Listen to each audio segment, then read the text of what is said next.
It started out from a friend group of mine. I've always been kind of the father figure, sense of protector, and also making sure everyone is safe. In the dedication, you said that your love for your children is better expressed by being involved in their life and spending time with them as opposed to monetary support. I still feel that was a hard decision to make, and I'm glad I made the decision I made. I'm definitely glad I did. At the beginning in chapter 1, you said that your father's work ethic and fierce love intimidated you. So to know about my dad, I would start with his dad. And my grandfather was known for being an abusive physical drug. My husband, he rides like 4 or 5 days a week, even if it's just to work and back. And he's like, it kind of like frees your mind. If you're a veteran who has, or just anyone who has a lot on their mind, when you're riding, you kind of can't do that anymore. You have to focus on like this specific thing. Right.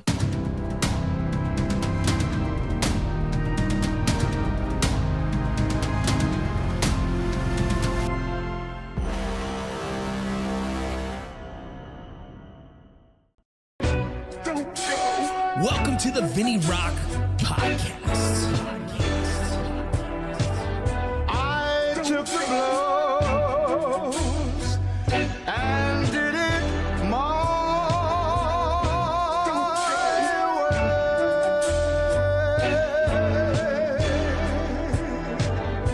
way. It's time.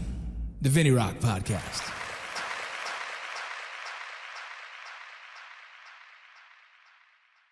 Welcome to the VinnyRoc Podcast. I'm excited to be here with you. Absolutely. So first, let me catch the audience up real quick here. This is my friend, me and my wife's friend, Shelly Cruz, who we met at a book convention. We were out of town for my daughter's graduation in Ohio, and we were looking for things to do during the day. My wife reads about, a book a week, and I audiobook probably about a book every 3 weeks. Very different demographics of what we read, but we came across Shelly's desk, and it was the least sexualized book space in that area. And we really thought, hey, these books look very similar to what my wife reads. And so I'm introduced to you guys to a award-winning author, Shelly Cruz, who has 2 books that my wife purchased, both of them. One was called 9 Years Gone, and the other one is Amor in the 305. Shelly, welcome to the show. Thanks for having me. Absolutely. Was that pretty accurate? Pretty accurate. What I remember you and your wife coming to the table, and what caught my eye was this badass tattoo your wife has on her arm of El Morro. And yep. The flag of Puerto Rico, like as soon as it caught like the corner of my eye, like that's where I went. And then that was it. Then we just started chatting. And so, that's pretty cool. It was really nice to meet you guys there. You're not the typical people we see at the book conventions, because that particular convention is like a mix of genres. But a lot of the times I go to the ones that's mostly romance authors, which is what my books are. They're romance books. And I agree that we were like the least sexualized like section, because I don't really like those over the top covers. And my friend, Des, who is sitting at the table with me, writes psychological thrillers. So yeah, that's probably why I caught your eye. I follow her as well. Now we've become, friends. She's also a vet like you. Yes, she is also a vet. And, it's cool because I've been doing a lot of research on how to become, nonfiction writer, correct? Nonfiction is what this is? Well, no, nonfiction is what you wrote here. Oh, sorry. Fiction. Fiction. Yep. I was going to ask, that's one of my questions. We can lead into it. Yeah. And so I always ask my wife questions like, tell me about the book. How did it go? We actually recently just saw the movie, It Ends With Us.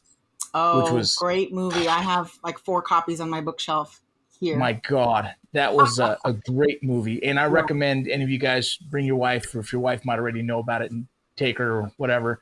But I ask her about a lot of the Colleen Hoover books she reads and how she leads into the stories and everything, because I'm currently trying to work on a book, and it's tough. And so that was one of the things, like, I wanted to connect with you guys to hopefully ask questions in the future as I start down the path. Happy to answer any questions. Some of the best advice I got about writing fiction is read fiction.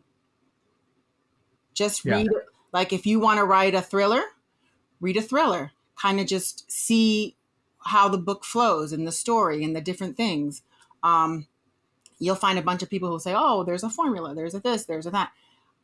I don't really fit into boxes and formulas, and I kind of get the vibe that you don't either. So write a story that like you want to read. That's sort of the way I approach the projects that I work on. But happy to help you in your fiction. I think you don't need any help, but I'm happy to do it. I do recommend you always have, like the way my process is like I write 5 chapters and then I'll send it to like 2 or 3, we call them alpha readers. So they're like first level, they'll read it and they'll tell you, oh, you're missing a plot hole, or, maybe add a little bit more information here or move this like that. So sort of to give you an idea. And those should be people who enjoy reading and who you are willing to accept constructive criticism from. Yeah. And then once, the constructive criticism part is hard, but if you find people who you trust, it makes it a little bit easier. And I've learned to sort of ask questions about the points that they ask. Well, why do you want to know that? Or what will this bring to the story? And it kind of gives me a better idea. So that because they're readers, right? They're readers first. And so when they're giving you the feedback on whatever you're writing, you'll understand the reasoning behind it. And it may not be something that you do, but it's going to give you more insight into the process of what you put out. Because in your head, when you write it, it's complete. Yeah. I know what my first one's going to be. I had a dream many years ago overseas, and I wrote this whole thing already out as a script or a movie, but I know I can really flesh out a lot of that idea for the first book that I want to do because it has a lot of meaning to me. And so I've already kind of started outlining that, and I just need to sit down and do it. So, that's what you got to do. This is all part of a series. I started inviting people to interview me, and you said that you wanted your name in the hat, and I thought, man, this would be a great one. So this is for you. Go for it. You can start however you want. I'm ready. Okay, so my first question is a super easy one. I couldn't find a lot of information online about it. Why do you use the name Rocco? Like, how'd that name come to be? Yeah, so it started out from a friend group of mine that I've always been kind of the father figure, sense of protector, and also making sure everyone is safe. And we went out one night and there was a lot of people with us, and I made sure we had a full accountability of everyone as we jumped from bar to bar to bar. And when people were trying to start fights, I'd break it up, and people were trying to get too drunk, I'd stop them. And so my buddy said, man, you were like a bouncer last night. You were like Rocco the bouncer. And he just threw the name out there. And it kind of stuck in the social media space. It started like he posted like, this is Rocco, and this is Vince Rocco Vargas, blah, blah, blah. And it started to kind of take flight, and it took off. And coincidentally, my great grandfather's middle name is Rocque, Rock, R-O-Q-U-E. And so my mom was like, hey, Vinny, I thought it was really cool that you started using your great grandpa's name. And that's where my mom thought it came from. That's so cool. It's just by coincidence. I thought it was kind of cool. But I started having, and I've never gone public with this, but I started having issues with stolen identity. And so they recommended that I don't have a middle name. So they recommended I added a middle name. So my middle name now officially is R-O-Q-U-E, Rocque. Oh, okay. So you Rock. added your grandfather's Rocque as an official middle name. Yeah. That's so cool. I'm always fascinated by names, how they come to be, how just everything associated with it, because there's a lot of meaning sometimes behind them. Yeah. So I'm always interested, which is why I wanted to make that my first question. Well, it's kind of cool because the VinnyRoc Podcast is kind of like blending those worlds together finally of like, this is me. People call me Rocco. It's synonymous with who I am now, so I don't care. And so the VinnyRoc Podcast was just like, well, how do I kind of represent who I am in both of those? And so VinnyRoc, the kind of nickname kind of came to, and then it kind of took off too. So there's people that call me VinnyRoc, Rocco, Vinny, Vince, whatever. So okay, so you go by all of them. Yeah, none of it bothers me. It's all the same. All right, cool. So someone who's a really, really close friend they usually just call me Vince or Vinny. Yeah. Okay. All right. So there's levels. Gotcha. Okay. So let's first talk about your book, Borderline. I tabbed it. I'm a nerd like that. I have the book, but I actually listened to the audio, which you narrated. I thought that was really, really cool. And since I had met you, it was kind of cool. Like, oh, okay. Like I know this guy, and it's really cool to listen as he's telling his story, because it gives it sort of a different level. Like I read a lot of books, but when you do an audio book, it kind of gives you a new perception of whatever it is you're reading. So I really liked, I mean, this is not something I would ever have read on my own just because it's not my genre, but I wanted to read it in anticipation of our conversation, because I wanted to know you more. And I think I did the audio in like 2 days, after work, and then I'm doing things, I would listen to it as I'm doing other things. And I was taking notes furiously as you were saying different things. I don't think I've ever learned so much reading a book outside of like the college setting. It was truly eye-opening. But some of the things that you said in here, like for example, at the beginning in chapter 1, you said that your father's work ethic and fierce love intimidated you. I want to know a little bit more about that and about your dad. So to know about my dad, I would start with his dad. And my grandfather was known for being an abusive physical drunk. And it's why my father tended to the street more than home. When you're home, there's a potential grandpa came home drunk and he would kind of just smack everyone around. To include my grandmother, who some of the early memories my dad has of New York, growing up in the Bronx, right? My father's the New Yorican, was coming home to his mother being hauled off in a stretcher. And so his early childhood was running from his father, as in they went to Chicago for a little while. He caught up to him there. They went to LA. He eventually caught up to him there. But they eventually did divorce, went separate ways. He eventually went to prison and eventually got out and was kind of a different man at that time to my father before my grandfather passed away at a young age. And so to know that my father was a tough, stern person. He also was a Marine. He was a gang member who got in trouble, and then got the opportunity to go to the Marines, straighten his life out, but it didn't change the toughness and the roughness out of him. So he wasn't a man of affection until we got older, right? The man that like gave hugs, real big hugs, and very loving person. I almost didn't recognize that version of him until I had my kids, till the grandkids showed up and I was like, how's he going to be? And he was a very sweet grandfather. But to us, I think he was raising kids in LA and trying to keep us off the street, trying to keep us out of gangs. And he did that with the boys with a heavier hand than at the time I didn't understand. And so I was very intimidated when he would come home like, oh shit, is he going to get mad at the dishes aren't done or my room's not clean or whatever the case. And so he was an intimidating character, very intimidating person. I've never seen my dad step down from a fight. He was willing to engage with anyone, even though he's 5'8", not a big man. I think you said he was a boxer. He grew up boxing. He did some boxing in the Marines, and he grew up in the boxing world. He's a famous cut man, and so he expected me to fight at a young age. He expected me to stand up for myself and my twin sister, and so we kind of had this. I had the thought of if she ever came home and someone picked on her and you didn't do anything about it, I got you, and that was enough of a threat to say, okay.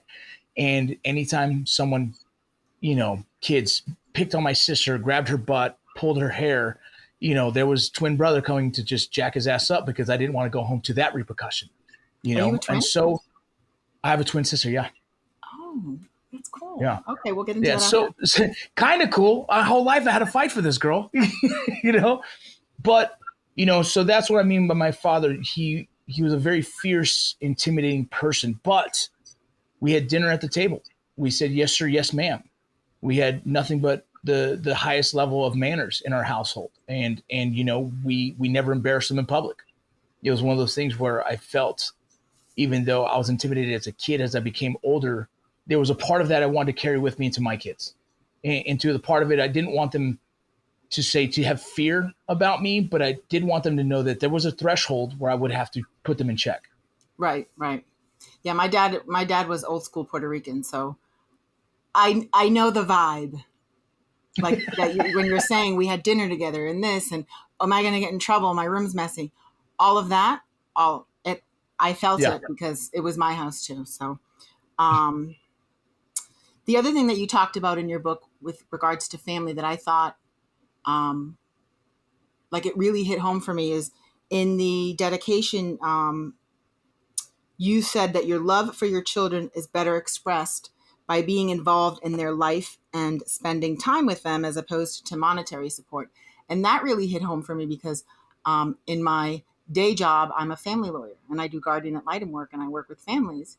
And I say that precise thing to my clients and to the parents is like, it doesn't matter like what you buy or don't buy. If you don't show and do, it doesn't matter. And so I really like that you said that. And then in the book, you're like, oh, I was going to plan this luau party for my daughter. I was like, did he get to the party? Did he go? That's funny because you picked that up. You know, I learned that hard lesson through the experiences that you read in the book. You know, I learned that hard lesson of dedicating myself to special operations for so long, dedicating myself to serving the country, the mission, you know, the men to the left and right of me, that they got 100% and my family got what was left. And I thought that was right for a very, very long time. And for in some cases, there will be special operations guys who serve this country who will never know different, who believe in that is priority. And that's fine. And if their families understand that and are okay with that, their spouses who can still hold down the fort, these very tough women who hold down the fort with their men serving this country, that's very special. I wasn't as fortunate at the time in my first marriage. And my wife currently, if I chose that path, she would be the rock to hold him down and gets it, you know, but those times are past me. And I really felt that the most respect and love to my kids I can give them is more time. And so I try to navigate that as much as possible in my current life. Even when, you know, the TV show Mayans, you know, I mentioned this several times to people that I flew home every weekend for 6 years. That's incredible. For the period of filming for 6 months, 5 months, whatever it might be, every weekend I flew home for soccer, wrestling, whatever it was.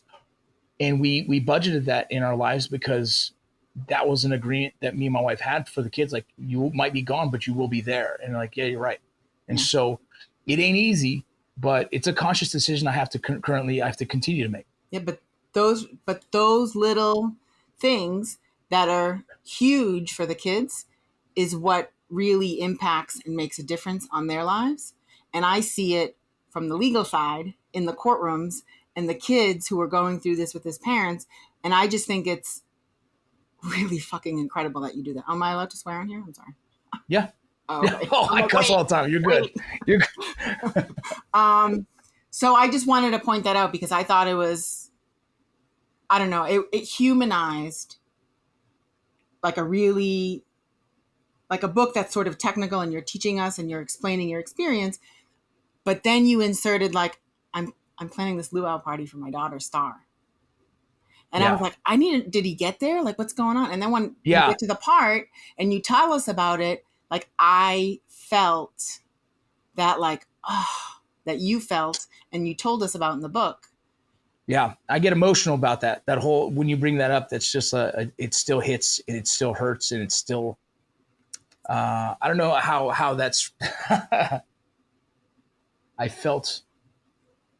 still feel, that was a hard decision to make. You know? And I'm glad I made the decision I made. I'm definitely glad I did because me and that girl are very close still. My daughter Star, she just came and visited us. But if I didn't put my foot down at that point, I don't know if I ever would have. Yeah, and then after that, I think the next chapter, or maybe at the end of that chapter, you said, I then realized like my mission has changed. Yeah. And I think like me on the outside, like I didn't know what Border Patrol, I just knew all the things that were fed. Right. Yeah. And so reading about it, and I'm like, these are people with families and like they're sacrificing true things for like a greater cause, which we don't really know about. And Yeah. so I think it's important that you included that in there. And that was a big reason I did. I felt if I told the Border Patrol story through my experience as a human being, as a person, it would help humanize the badge in a way that it deserves. Because, like you said, these are just people who believe that this position is that important, that they're willing to risk everything, their lives, their family's time. And, a lot of the world doesn't know that. They only know the sound bites and the clips that the media feeds them, you know? And so it's unfortunate that the Border Patrol became politicized, right? It's been used as a political tool, and the career field has gotten the black eye of being the scapegoat to this conversation. Things that are not Border Patrol jobs or Border Patrol specific items in immigration are still thrown at the Border Patrol because they don't know who else to blame. They don't blame ICE, they don't blame Customs, they blame right away Border Patrol. And it's like, wait a minute, that's not us either. But we've become the political scapegoat for the conversation. I know politics is so divisive, and people use buzzwords, right? Immigration reform, this, that, to sort of like appease. But I found an article when I was like trying to learn more about you for today, and you had said something like, sometimes people ask me, well, how do you fix it? And you said, in your response in the article was something like, well, there's really no easy answer. It's like a recipe. Like if you get too much of one thing, it ruins everything. Yeah. Yeah. And I thought that was a really great analogy because, I thought I knew a little bit about immigration, but then I read that and I was like, I don't know anything. And I took an immigration law class. Yeah, it's tough. It's tough because what happens is people always lean towards what they're emotionally convicted to. And if their family is from Mexico at some point, they always lean into like, well, you should let them in. It's like, yeah, I get that. I do get that argument. And there's a part of that argument that I agree with. But then the other side goes like, yeah, but the security of the nation. You're like, yeah, I get that too. And we actually, the answer for it is right there in the middle somewhere, but we can't come to that conversation because too many people are clouded with the emotional side of both of those.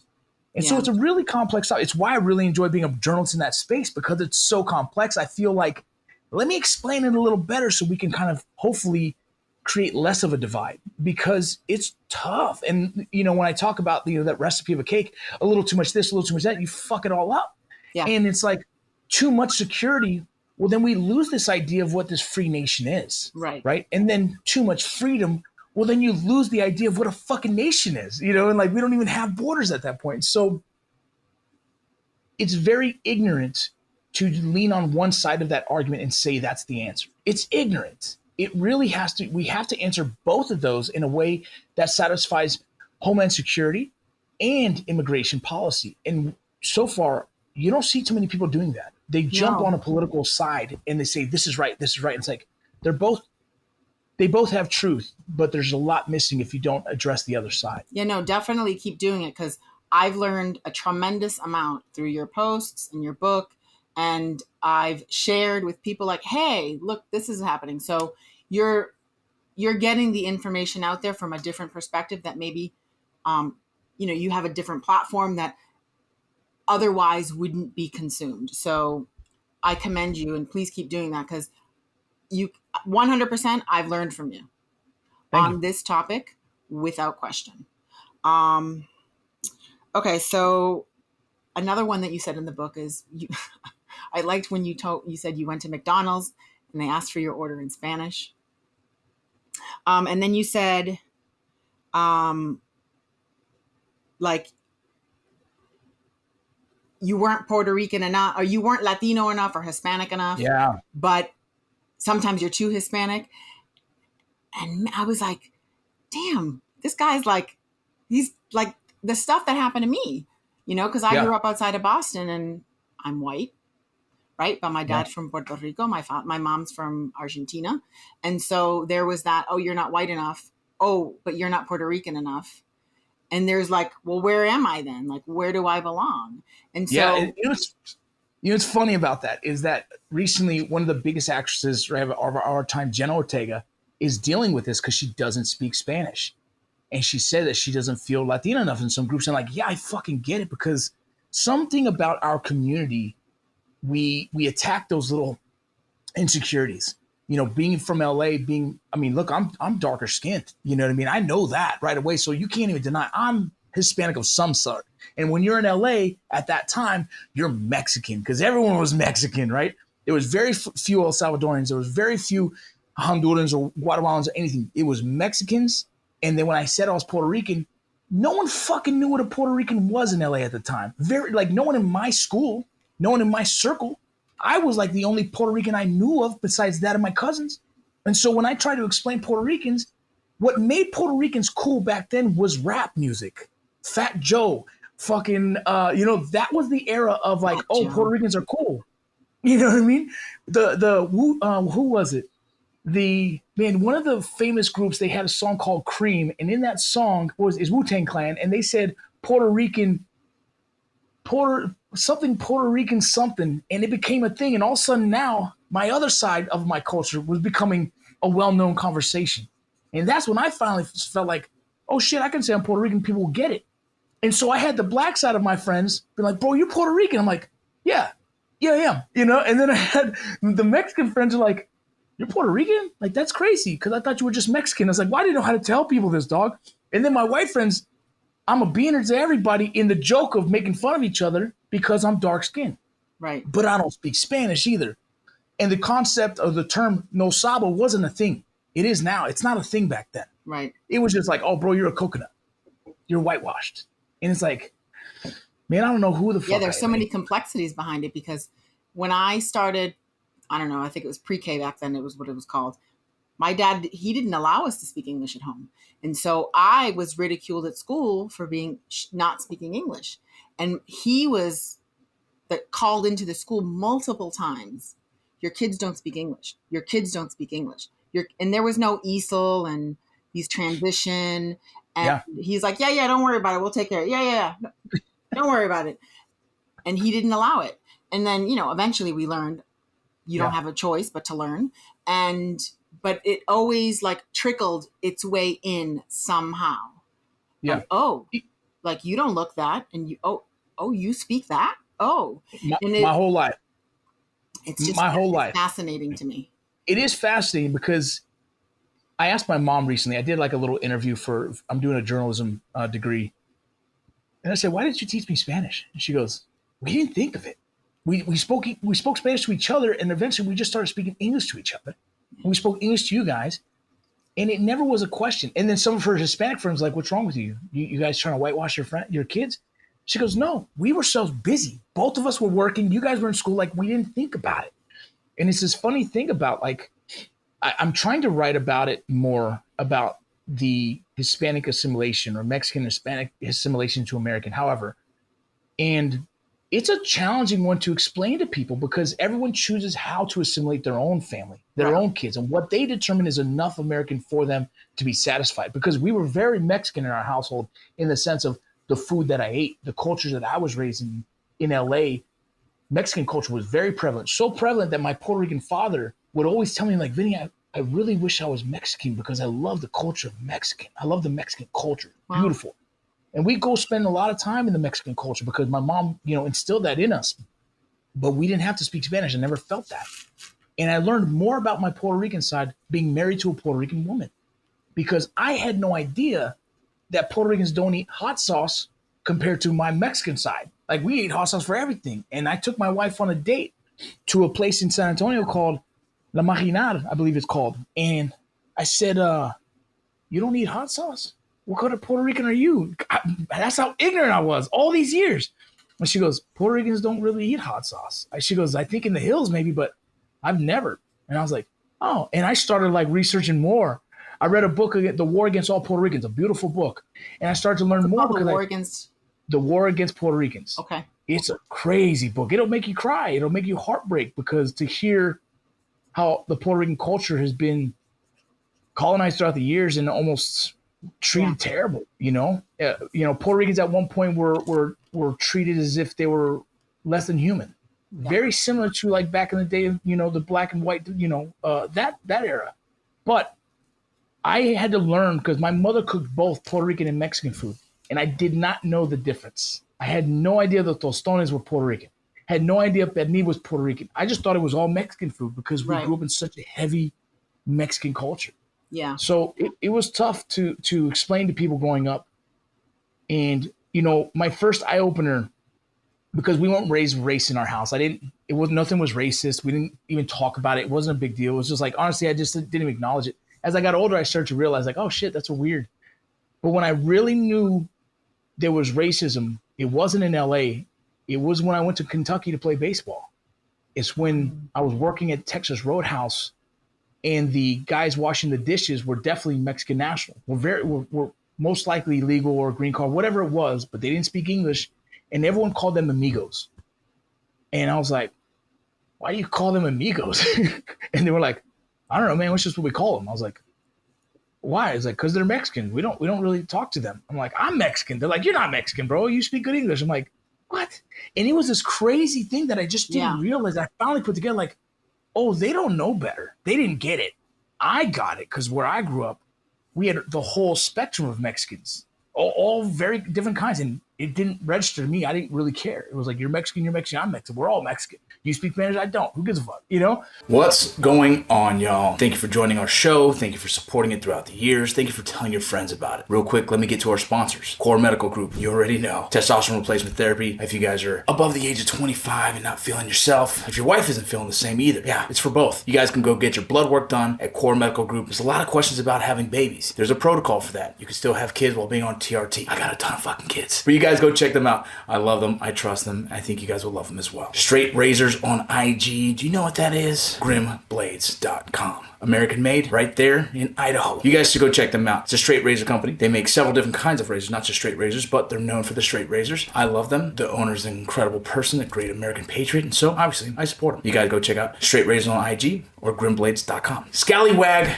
Tactical, some custom knives. Several of you have bought the dagger. I love it. I think a lot of you will love it. Get it for your wives. She could take it while she's going walking with the dogs or whatever. Scallywag Tactical is an incredible company. Again, it's just another company that I support heavily. They've been good to me. I'm good to them. So you guys go check them out. Modern Gun School. You guys have your veteran benefits still. If you're a veteran, you still have them. Go use it. Modern Gun School is for you. Learn how to be an armorer at the comfort of your own home. Learn how to make, more so fix, clean, and just be an expert at armor in your own home. You can't beat that. Go check them out. Modern Gun School. Just Meats. I'm trying this carnivore thing for a little while. I've been losing a little bit of weight, and it feels great. Just Meats makes it easy. You guys can get Just Meats order. I got the links in my bio. It has meat that's already pre-cooked. All you have to do is heat it up. I get a lot of them sent to me, so I go ahead and throw them in the freezer. I defrost them. Boom, there's dinner, there's lunch. You guys will love Just Meats. Go check them out. Like I said, my link is in my bio, and all the links that we have, you guys can find all of our sponsors. United Patriot Coins. That's a little bit of a change for us, but we committed to this company, and we love them. They've been taking care of us, and so we're going to start taking care of them. They're a very patriotic company. I love coins. I love silver. I love precious metals. So we just signed a partnership deal with them, and as well as United Patriot Supply is more than just a firearms dealer. They embody the spirit of tradition, showcasing expertise and igniting the passion amongst outdoor enthusiasts across the USA. I highly recommend this company. You guys go check them out at UnitedPatriotSupply.com. Those are our sponsors. I really appreciate you guys supporting this show, supporting everything I do. Don't forget Borderline book. You can get it on Amazon. You can get it at Barnes. Got some cool stuff coming up with Henry Rifles. I think you guys will love. Light Diffuser Retreat is coming around the corner. If you guys are looking for a men's wellness group, go check them out. And Tomorrow Battalion, if you're looking for a place to donate, a nonprofit that you can trust, Tomorrow Battalion is where it's at. We support veterans and first responders and their families. So you guys have any questions, you guys hit me up. Thank you for everything. Well, that's why I moved to Miami, is because I wanted to be around the Latino culture, because I just felt very much removed from it growing up in Boston. And in my head, I'm like, oh yeah, Latino, this, that. And then I come here and I was like, I don't know anything. Like different words. My husband's Cuban. Yeah. And he would say something to me. I'm like, I don't know what that is. I don't know what that word means. Yep.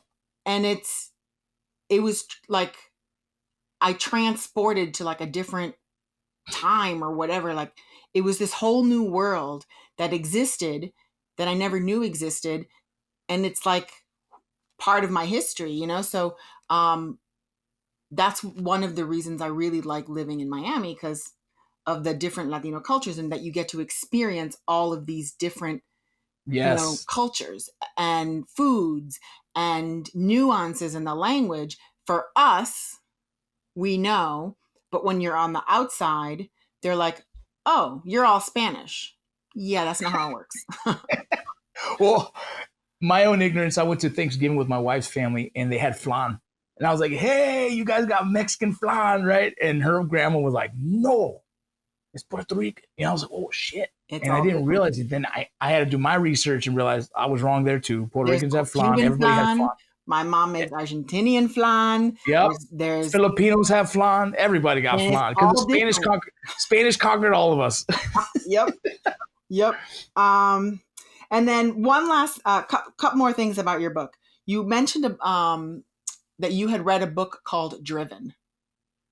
Yeah. And that it really touched you. But so I just wanted to get more information about that book. If you can remember now, and if not, then I'll check in later. What did I say in the book about that? You just said it was a really good book that sort of kind of gave you new perspective and helped you better understand. And there was no author name, and Driven is such a common name. So interesting. So I'll look it up and I'll send you a message. So the book Driven was written by a Navy SEAL and I believe some kind of doctor. And they identified that there is a genetic trait for specific people that are highly driven individuals. Oh. And that genetic trait will determine why they're so high drive, and not like what the outside looking in would be like, oh, dude, slow down. What's wrong with you? Like, you don't have to do that much, you know, but internally on the people that have that genetic disposition, it only feels right to be that driven. And you can either be driven in a positive way, or you could be driven in a negative way. It's also the other side of addiction. Like right. the people that just kind of conquered the world in whatever capacity, good or bad, right? And so that book talked about that, and it's where I started to realize more about myself and be like, oh, I'm just a very high drive person. Yeah, I think it was in that part where you said like, I'm always doing something and I'm always keeping busy. And when I'm not, I sort of come down and I feel a different type of way about it. So I think it was in that section. Yeah, because like currently I'm going to 2 different colleges. I got a full-time job. I have 2 podcasts. I'm writing another book. I have all my kids. Like I'm a coach. Like my life has to be that way, the way my mind works, or else I start to have a feeling of, I guess, some kind of form of depression. And I'm very disappointed in myself that I'm not doing enough. Yeah, I know the feeling well. Yep. And then I think of all the things in the book that really hit home is that you said the biggest problem perpetuating everything that you talk about, but I think this is kind of sort of widespread idea, is misinformation. Yeah. Misinformation perpetuates, and it like spreads like wildfire nowadays with TikTok and Instagram and all the socials. And it has the ability to just snowball and ruin and create all these things. And it's not just unique to, the border and what's happening and the complexities involved with all of it, but it's in everything. And I like, it made me start thinking like, well, how do you combat that? Like, how do you, and I think what you're doing with, you're going out, you're boots on the ground, and you're reporting and you're taking pictures and you're telling the stories and you're like talking to people. I think that is a really good way to try to make a dent. Can we ever stop it now? I don't know, but it's tough. This is just as complex topic because part of my military career was psychological operations, and I learned how people receive information, and you start to convince them. And sometimes you convince them by giving them a belief that they fall upon themselves and believe they learned it on their own, and now they're convicted to believe that's the truth. Even if you laid the laid the information in front of them for them to fall in front of it and believe it's their own thought. It's almost like the movie Inception, right? Planted so deep that they believe they planted it themselves. Yeah. It's what information is today. We don't realize how powerful our communication is currently. And we should know that we are being fed information daily. And what we wear, how we dress, what we drive is all based on this narrative of people shoving information to our face. It's marketing, but it's also digital influence. And the sad truth is that I think information got so good, so fast, so easy that we have lost the ability to decipher truth. Yeah. It's too much. And we don't have the mental fortitude to try and decipher what is truth. We just would rather have the fastest information possible and call it good. Yeah. People like my mom's era of information, they took all the truth from the media because the media was giving the truth at the time. It wasn't owned by companies that are pushing narratives. It was more so journalists from the truth. Now, not so much. And it's really hard to find where that truth is. Yeah. And people just jump on board with individuals who call themselves experts, but they're more pseudo experts. Yeah. And it comes down to, oh, did you hear what he said? That's the truth. I'm running with it. I'm sharing these sound bites. I'm passing this blog. All of it's true. And it's just a very scary time in our lives because we just are not educated enough to learn how to decipher it. I just don't think we're at that. We don't have the ability to do it.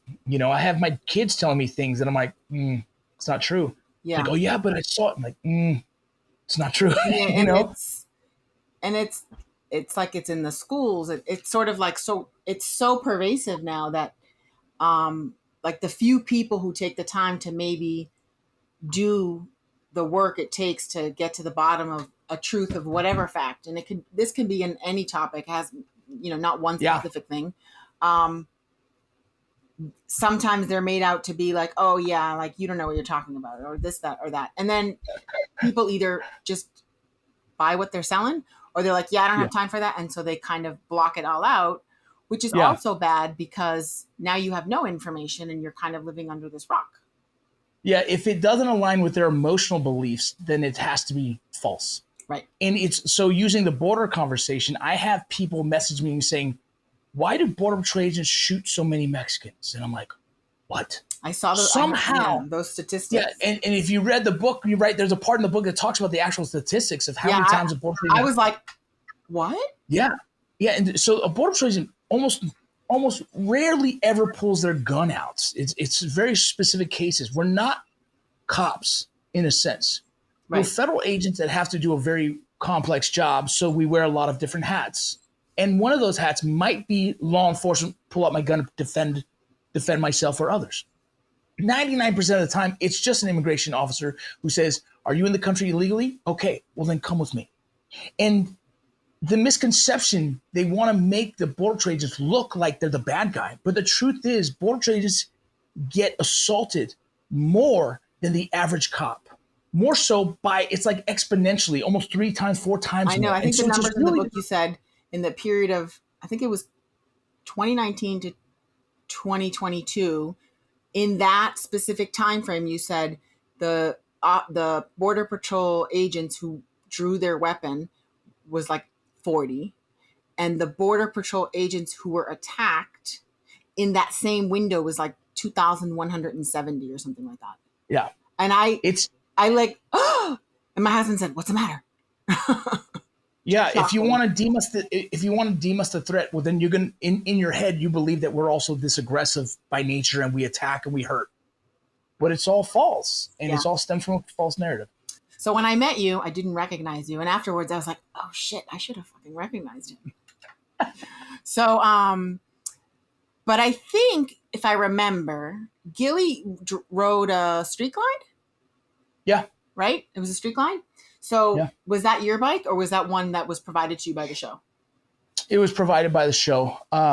Because I'm a bigger dude, I was hoping they gave me a bigger bike, and that one fit well. I ride a Street Glide. They're heavy. Do you? Yeah, my husband has a Street Glide and a road glide. And the Street Glide is the one I learned on after I got my license. And I ride it, but I don't like it because the front, if you remember, the fairing turns when you Yes. turn, right? And I don't know if you've ever been on a road glide, but the road glide has the static fairing that's always front. And so only the handlebars turn, but the fairing is always front. So it makes Correct. like a world of difference. So And I didn't know all that until I started writing for the show. And then I realized, like, also the weights, right? As you turn, it's like, whoa, this thing is different. And then when you just have the forks attached and the fairing attached to the bike, it does very different also with the wind. You know what I mean? And so it's like all that stuff, like I learned later on. And, you know, I also bought my own Road King Classic back in the day. And I was like, why doesn't it have a fairing? I didn't even think about that. And so now I'm getting blasted by the wind it makes with no windshield. And I'm like, this is crazy. And so the difference that fairing makes is huge. And I learned all that just by trial and error. But that's how you learn, is trial and error. My husband's first motorcycle, it was not the Dyna, it was the smaller one. And then he went up to a Dyna, and I loved the Dyna because I had like these orange flames, and it was just like aesthetically, it was a really beautiful bike.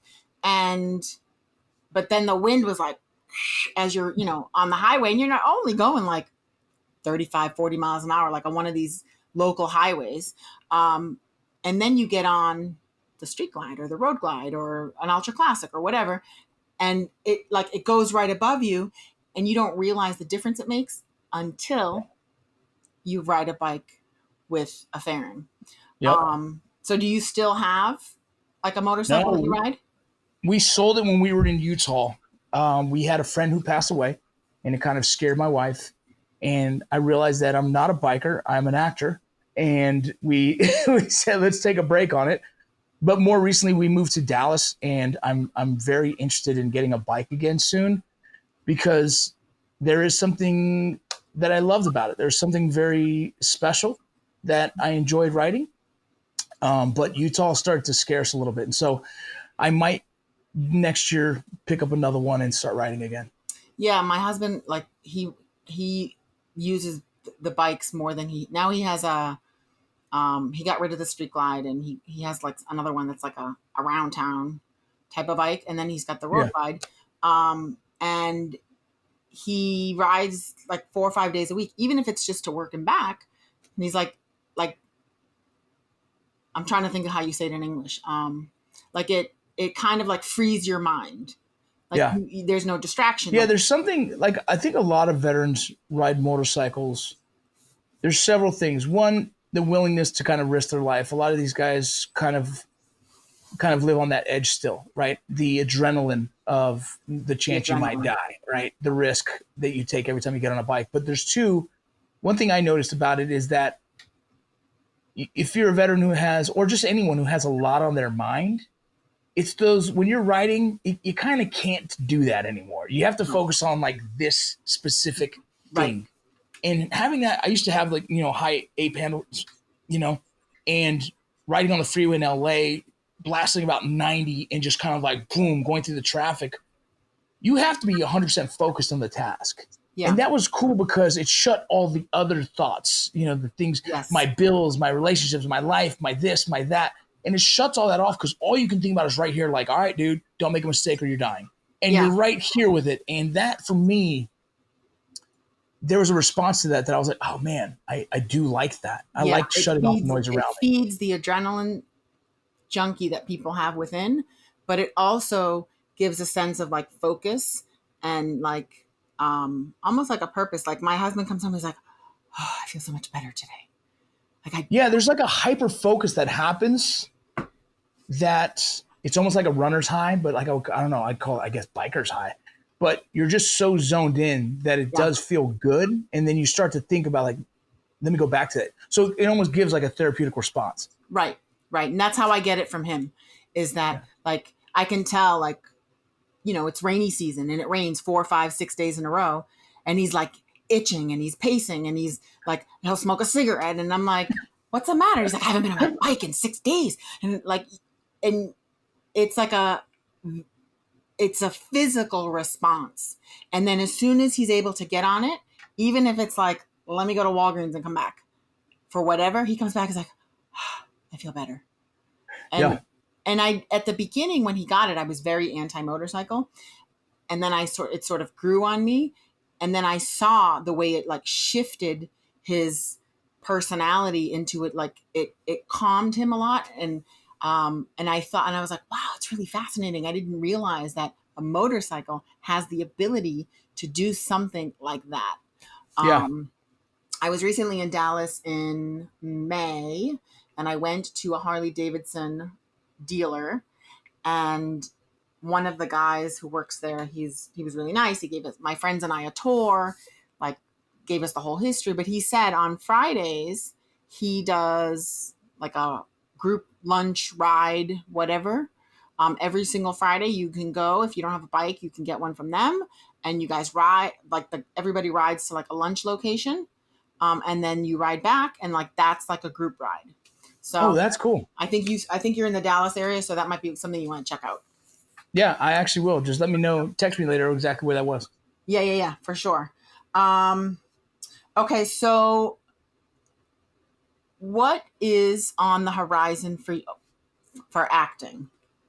Anything on up and coming that we can get excited about? It's been tough, man. So the writer strike happened, the acting strike happened, and some of the agreements that were made actually kind of killed a lot of future projects for me and for a lot of people. And so what ended up happening is that it seems like the networks are identifying that they're losing a lot of money. And so they shut down a lot of future projects. Gotcha. We used to go into pilot season with, I think it's something like 300 potential shows, and it got cut all the way down to like 120. Oh, and wow. so that means all the potential shows that we might have auditioned for or potentially filmed got cut in half. And so right now, the industry is very, very slow. And I think it's going to stay that way until early next year. So there's a couple independent projects that I'm waiting to hear back from. One was supposed to hear today. You know, those are like 30 days of filming. Independent projects that might be big, might not. You don't know really until after it's done and produced. I did do a film last year that I think is going to have the premiere here soon.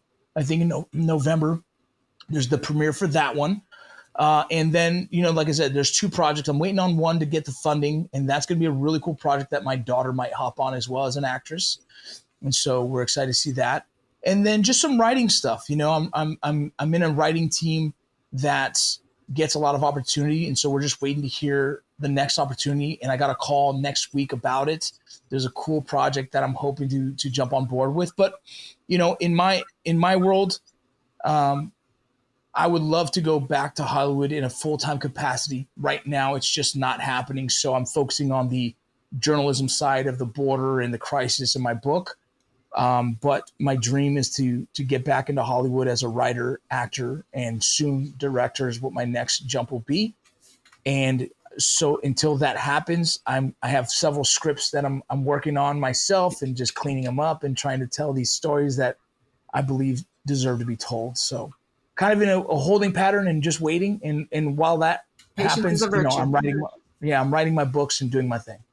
I watched last night Lucy Shimmers, and I was not expecting to cry the way I did at the end of that movie. I was like, motherfucker, I didn't know this was going to be, I was like sobbing, like inhaling. I couldn't believe it. I was like, okay, I wouldn't have watched this if I'd have known now in this moment. But that's an independent film. Yes, you did. I recognized her because I watched the podcast you did with her, and I was like, is that Isabella? That looks like Isabella. So I went to IMDb and I saw her name. I was like, oh shit, that's her.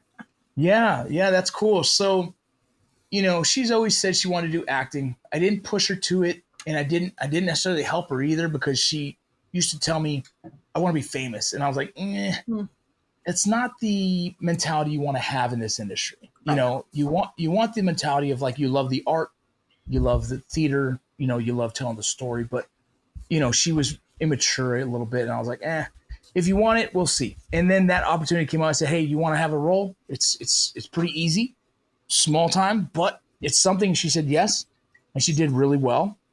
And that film, we had no idea it would do what it did. You know, it came out and it blew up, and it's extremely viral on TikTok. I'm talking like something like 22 billion views on a couple of the. Yeah, it's huge on TikTok. Every Christmas that thing blows up, and it's really cool to see. The film is timeless. It's a really good. It's really good, emotional. Incredible, that little girl. Oh my God, I'm like, I want to squeeze her. Yeah, she's still doing films, and I'm waiting to see some of her future stuff that's coming out here soon.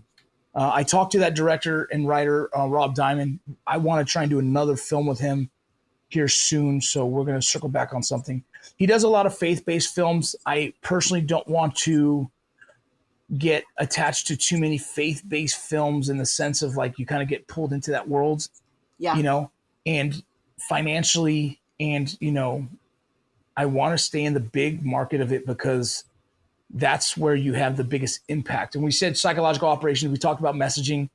In my head, the biggest chance to make serious impacts in our society is being a writer for a television show that makes impacts. And so I'm hoping. Yeah, no, I think it's important. And then you talk a lot about the PTSD and how it affects and sort of dealing with it.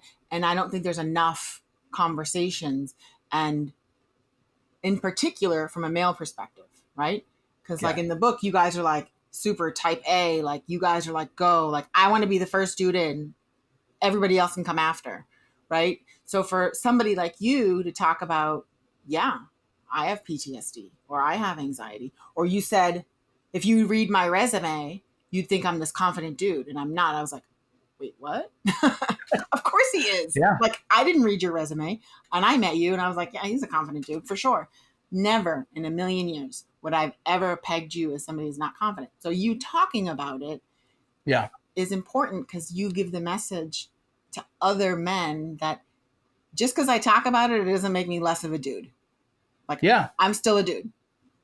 That was the problem. I think being in those groups is none of us were willing to share that specific events in these missions made us feel a type of way. Like you couldn't say that, you know, you would get laughed at, you'd get kicked off the team. You would, you know what I mean? They question whether you're ready for the next mission. You know, so we held that, especially in the military, in combat, you know, we held those weird moments that happen overseas that you're like, God, I didn't expect that to happen, you know? Going into a house and watching the women and children scream as you snatch up their dad, you know, and then you sit there and think about later, like, fuck, man, if someone came into my house, I'd feel terrible too. And so those things that like most of us would not acknowledge that it affects us, I started to realize later on in life and how much it did affect me. And so, yeah, I think it's important to be candid enough to express that for others. Yeah, keep doing it. I think whether you receive feedback, which I'm sure you do because people private message all the time, when somebody is struggling but they're not capable of voicing, but they see somebody like you, like you're big, you have tattoos, like you're a dude, right? Oh, look, he's talking about it. It's okay. He's not ridiculed. He's still like, living this day to day. And what I'm feeling is what he's talking about. It's okay for me to talk about it too. So I think the impact will be there, whether it's going to be something that is known or not. So I like that you're doing that. I think it's a really important thing. Thank you. So I know you have a ton of tattoos. Is there any good stories attached to any of your tattoos? Probably a story with all of them, but any good ones that you remember? I think the embarrassing one would be the flame started because I was a very cocky baseball player and wanted to express that I throw hard, but I didn't throw as hard as others. I was just very cocky about it. And so I got the flame. And I think for the rest of my life, I was like, you dumbass. What'd you do that for? You know, I got my hands tattooed while in the in the border that one's of Jesus Christ, right? Yep. And then this is a Psalms quote that talks about, the Lord blesses our hands for war. And I got those on my hands so that the federal government couldn't fire me because there was a policy you're not supposed to get your hands tattooed. but I called it a religious, it's like, it's a religious piece, you know what I mean? And that's how I was able to defend myself. But do they have a policy I that you couldn't do that? You can get your hands tattooed in the Border Patrol at the time now. Oh, wow. At the time. So now it's different? At the time. I think now they can, but at the time I got them, I was just very early on. I just did it because I was I don't know. I was just risky. I was willing to risk at the time, just silly.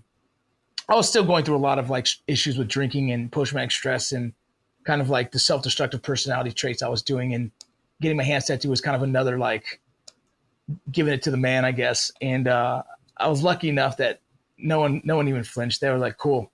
You wear gloves 90% of the time when you're doing operations. No one cares. I'm like, okay. Right. It doesn't make a difference. It's like it didn't make a difference. It doesn't make me less of this, or this. It's just, it's an expression of art, which sometimes like I wear this tiny little itty bitty nose ring that you can't even see.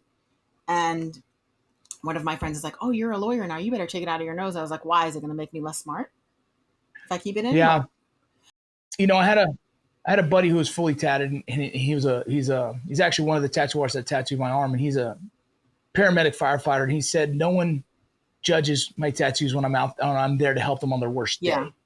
And that's kind of how I felt. Like, I never thought I'd leave the Border Patrol to get into acting.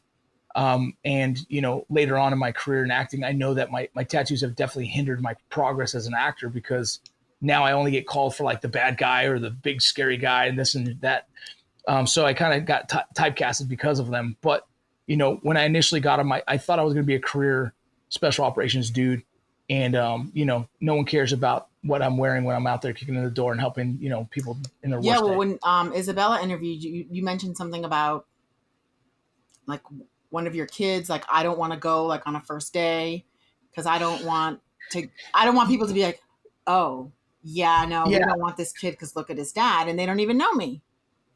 Yeah, it scares me sometimes because I know what I look like. Like I'm not oblivious to, I'm an intimidating person at times, and I know my tattoos look, and I don't walk in all the time with a big smile. And so like, I fear that what I look like could hinder some of my kids' growth in their own personal space, whether it be their friend group, whether it be their sports. Right. My daughter just tried out for a club team, and I didn't go to the first two practices. And my wife's like, why? I'm like, I'm not going to be the reason she doesn't make it when they see me. You know what I mean? Because in those teams, the families become close, and the families are a big part of those travel teams. And let's be honest, people judge. Right. People judge, and if you're judging me by my cover, you're probably going to think I was an ex-convict or someone, whatever the case. And they don't give me enough time to show who I really am. And, when they get to know me, or when they actually find out who I am, like in what I do, it's always welcoming. They're like, oh, dude, but I'm scared I won't get that opportunity. And so I do my best to just kind of avoid it at first. I don't even meet their teachers usually until like they've established they're good kids and they love my wife. My wife's a great, sweetheart lady, but I usually don't even go meet the teachers for a few weeks. Well, yeah, I mean, it's kind of sad that like you really have to do that because of the way that people judge. And now today, in this day and age, tattoos are way more acceptable. Yeah. So, but it's still really sad that like you might miss out on, I don't know, a first day of baseball practice or something for fear that, one of the kids is going to be judged because of ink on all of my skin. Yeah. I think, my son, I'm always nervous about all of them, but my son, I think his counter to it is always like, oh, my dad's an actor. And I'm like, don't do that either. Like, don't do that either, because I don't want them to be your friend because they heard I was some kind of an actor, right? I'm not even that big of an actor, but I think his self-defense mechanism of them judging me is right away saying, oh, but he was an actor, and I hate that he feels to do that because he doesn't want them to judge me. Right. And so, it's something that I have to manage, and I get nervous. I know how the world is. I know. But I saw on your Instagram that you and your wife do tattoo date nights. We do. What's the last tattoo you got on your date night? I think we got ones matching on our ankles for Valentine's Day. Okay. And are they always matching? For the most part, sometimes she gets my name, I get her name, we get initials, we get hearts, we get love, we get things like that. We have one scheduled here soon. One of my good friends, he does ghosts. His name is Johnny Vampirilla, I believe it is, or something like that. But he's famous for these little ghosts he does. So we're trying to find two ghosts that replicate, what we want, and we're gonna go get that done. We sometimes fly tattoo artists into our house and we sanitize a space like in the studio. Oh, and wow. we'll grill out, hang out with them and their families, and we become good friends with a lot of tattoo artists. You know what I mean? That's and so cool. it's become our world. We just love to get tattoo work done, and we have a group of friends now that are tattoo artists, and like it's just better to like fly in. We'll watch UFC, we'll grill out some good food, we'll get tattoos and hang out. Nice. Yeah, your wife has she has that Puerto Rico thing, but she's got on her over here the owl, and the helmet on my Athena is an owl. So when I saw her owl, I was like, wow, that's a really impressive owl, because like I love owls. So that's one of our friends that we fly in. His name's Royale, and he's out of Oklahoma. Beautiful piece of work. Like when I saw it, I was super like, wow. My husband and I want to do matching in that we really like skulls. So I'm gonna get like like the slash hat, like the big. Yeah. So I'm gonna get a skull with the slash hat and like hair, because my husband has long curly hair. And he's gonna get like a female looking skull. We just haven't picked our location yet, and the guy who designs this is he's gonna be the one who designs them. So yeah, that's cool. That'll be our first set of matching tattoos. It's something fun we do. Yeah. That's pretty cool. I like that. I think it's important that you guys do something, whatever it is, tattoos, ice cream, doesn't matter, but something for you guys amongst yourselves, because you guys have busy lives and work and kids and this and that. And the easiest thing to put aside is each other. Easily. Yeah. We have to. That's something in our relationship that I think we've been good at, but our last two young ones have taken a toll on us because they're so little and we're so busy. We're very fortunate to have our 14-year-old daughter and 15-year-old son who can now babysit, and we trust them enough to now. I trust my 14-year-old daughter more than my 15-year-old son. He could sometimes, make a quesadilla and forget to turn off the oven, you know what I mean? Or the stove. So we're still working on him, but they're at the age now we can trust them and we can pay them, and we just go down to the movies real quick, and it's been good. It's been cool. And so we are reconnecting that date night for us, and that's fun. Yeah. Sometimes it's karaoke, I get up there and do my thing, but that's it. What was the Cyndi Lauper song you sang and the karaoke that you mentioned in the book? That's right. That's in the book. Time After Time. It's Time After Time. That's right. I've never karaoke my whole life.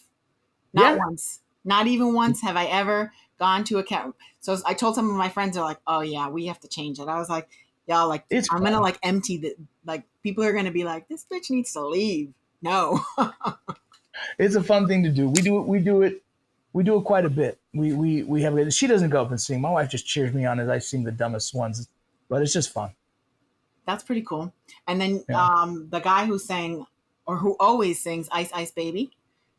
Yes, that's my buddy. I can't say his name is Bubba in the book. We had to disguise his name, but we still talk about it. And does he still do that? The song? We still talk about each other, but about that day, and he still does that. I think I just saw he posted on social media doing the same song the other day. That's fun. And it's that special bond, man, that we have in those teams. That when you party hard and play hard. And that was one of those special things in the book that. Well, you need to. There's so much serious in what you guys were doing in the moment.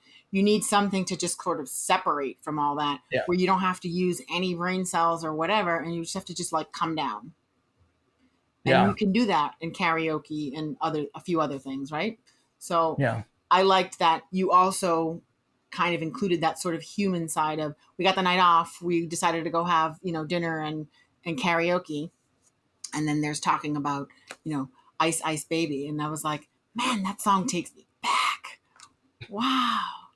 Well, I think it was good. In 8th grade, we did like some history project with my friend, and we did like a rap where we rapped about history to that tune of that music. And I cannot for the life of me find the VHS video that goes with it.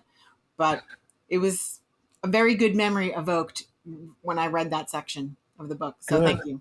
Tell me what audiobook you're listening to right now. Oh, good question. So I went into this Sebastian Junger kick, and he's written several really good books. The one that I read recently was called Freedom, but the one I really liked was called Tribe, and reminded me of one of his earlier books called War. And it is like the first war book I was able to read. And it was probably a little too early for me to read. So now I'm reading it again. It's called War by Sebastian Junger. And so I'm reading his book, but sometimes the war stuff gets a little heavy for me. And so I kind of change it up, and I'm reading another book by Pastor Greg Boyle. And he is the creator and founder of Homeboys Industry. And it's a well-known place in LA that takes in gang members off the street and helps them kind of assimilate back into life. It's a really beautiful 501c3. But he wrote a book recently called The Whole Language, The Power of Extravagant Tenderness. And he's also the author of a book called Tattoos on the Heart. And Greg Boyle, he is an incredible writer that speaks almost as if it's a conversation. I do the audiobook. It feels like we're just listening to a long podcast with him, but his interpretation of God to me is man, if I could explain how he talks about God, it's a very elegant, beautiful way of how his interpretation of God is. And just for an example, when people say, man, I gotta make things right with God, he says, God doesn't see you that way. God doesn't have any judgment towards you. He loves you no matter what. You have to make things right with you. And it just makes the connection with God and faith a little bit more digestible compared to like when I was younger, and the guilt that was thrown at me for so many years that at one point almost made me turn away from God. But I'm a believer of God, the higher power and the power of God, and the way he does it, it just makes me smile and just appreciate it again. Yeah. I mean, it's important because, there's certain people who have then the ability to just convey a message or whatever it is that really sort of is able to impact and sort of change a perspective when you're receiving the information. And there's people you meet throughout your life that you remember. And, I could sit here and converse with you for another 3 hours, like about Staff Sergeant Barraza. Like, he was somebody I wanted to know more about. Like, all these people who have impacted you along the way, and they sort of help you become better and do better because you have in the back of your mind, this person who you remember said a word or made a gesture or did a thing or whatever it is. And it's like a core memory that will never fade. And so this, author Boyle maybe writes in a way that sort of impacts you in that, and it changes your perspective and ability to believe and sort of in what it is that you are seeking within your own faith. Absolutely. Yeah. It's awesome. I could talk to you for hours. We'll have to go around two. Happy to do a round two. Thank you for letting me, pick your brain and getting to know you better. I really enjoyed the time here and having our conversation. I was a little nervous because I was like, what if my questions are terrible? But I liked, that we kind of just sort of flowed and it was a conversation. And I really hope people enjoy getting to know you better through our conversations today. Absolutely. And those who are listening, don't forget to check out Shelly Cruz's books, 9 Years Gone, and Amor in the 305, right? Yes. Yep. Set in Miami. It's a romance, but it's a story about my husband mostly. He came from Cuba on a raft. Beautiful. That's a beautiful story in its own, man. I will definitely put links to your books on the bio of this. Thank you so much for asking these awesome questions. I always love to hear different people's perspectives of our lives and what questions they have. And, this was a fun one. Thank you. Thanks.